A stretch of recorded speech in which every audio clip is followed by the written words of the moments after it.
آپ کہتے ہیں نبی کی بیٹیاں 4 ہیں، آج سے اسی لمحے سے ریسرچ شروع کیجیے، جا کے پوچھیے گا کسی بھی اپنے مرضی کے مولانا سے کہ جب ہمارے نبی کی شادی ہوئی تو عمر مبارک تھی۔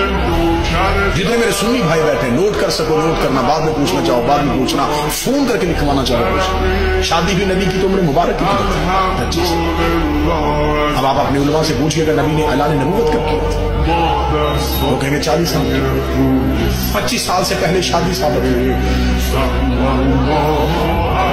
پھر آپ کی اپنی کتابوں میں لکھا، شیعہ کتابوں میں یہی لکھا کہ نبی کی شادی کے 4 سال تک نبی کے ہاں اولاد نہ ہوئی، 29 سال کی عمر میں پہنچ کے رسول اور پہلا بیٹا پیدا ہوا جس کا نام تھا قاسم، جس کی وجہ سے نبی کی کنیت مشہور ہے ابوالقاسم۔ ٹھیک ہے، پوری توجہ کے ساتھ سنیں، 25 سال سے پہلے شادی، 29 سال سے پہلے اولاد ثابت۔ پھر سنی عقیدے کے مطابق نبی نے 40 سال کی عمر میں اعلان نبوت کیا، شیعہ عقیدے کے مطابق 40 سال کے بعد اظہار کیا، نبی پہلے دن چلا گیا۔ میں دونوں عقیدے پڑھ رہا ہوں، دونوں عقیدے پڑھ رہا ہوں۔ سنی عقیدہ ہے 40 سال کے بعد نبی، ہمارا عقیدہ ہے پہلے دن چلا۔ چلے ٹھیک ہے، سنی بھائیوں کا عقیدہ 40 سال کے بعد اعلان نبوت۔ پھر سنی کتابوں میں لکھا ہوا ہے کہ نبی نے اعلان نبوت سے 5 سال قبل اپنی 3 بیٹیوں کا حق معاذ اللہ ثم معاذ اللہ خاتون بہن 3 مشرکوں سے کروایا۔ جب آپ اپنے علماء سے دلیل پوچھیں گے تو وہ کہیں گے اس لیے کہ اس وقت وہ خود نبی نہیں تھے، نبی بنے 40 سال کے بعد، تو پھر ان مشرکوں کے گھروں سے بیٹیوں کو واپس کروایا۔ ہم میرا سنی بھائی مر جانا ہے، سانسوں کا یقین کوئی نہیں، لمحوں کا اعتبار کوئی نہیں، قبر کی 4 دیواریں کچی ہیں، کفن میں جیب نہیں ہوتی، قبر میں الماری نہیں ہوتی، فرشتے رشوت نہیں دیتے، مولوی قبر میں چھوڑ کے واپس آ جاتے۔ اپنی سانسوں کو ایک لمحے کے لیے یہاں روک کے گفتگو، 25 سال سے پہلے شادی ثابت ہے، 40 سال کی عمر میں اعلان نبوت کیا، 25 اور 40 کے درمیان کتنے سال؟ 15 سال، 5 سال تک اولاد نہیں ہوئی، 15 میں سے 4 نکل گئے، 11 سال، 5 سال تک آپ کی کتابوں میں لکھا ہے 5 سال پہلے نبی نے شادیاں کرنی تھی، تو پھر 11 میں سے اور 5 نکال دو، 6 سال۔ کس مذہب میں ہے کہ 6 سال میں 3 بیٹیاں پیدا بھی ہو گئیں، جوان بھی ہو گئیں اور شادیاں بھی ہو گئیں؟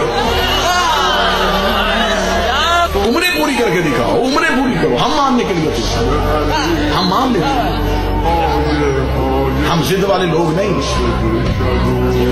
کہ کیسے ہو سکتا ہے کہ کوئی نبی کی اولاد ہو اور ہم انکار کریں۔ اگر ہم نبی کی ایک بیٹی مانتے ہیں تو ہم باقی 3 کو کیوں نہیں مانتے؟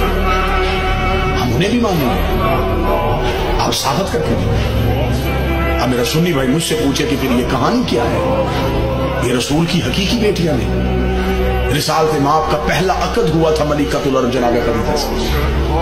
جناب خدیجہ عرب کی رئیسہ خاتون تھی، بی بی خدیجہ کی ایک بہن تھی حالہ بنت وہب، یہ 3 بیٹیاں جناب حالہ کی تھی جو جناب خدیجہ کے گھر میں پرورش پائی۔ جب بی بی خدیجہ کا عقد ہمارے نبی سے ہوا تو بی بی خدیجہ نے نبی سے اجازت مانگی کہ میرے گھر میں 3 یتیم بچیاں پل رہی ہیں، اگر آپ اجازت دے تو میں انہیں ساتھ لے کے آؤں۔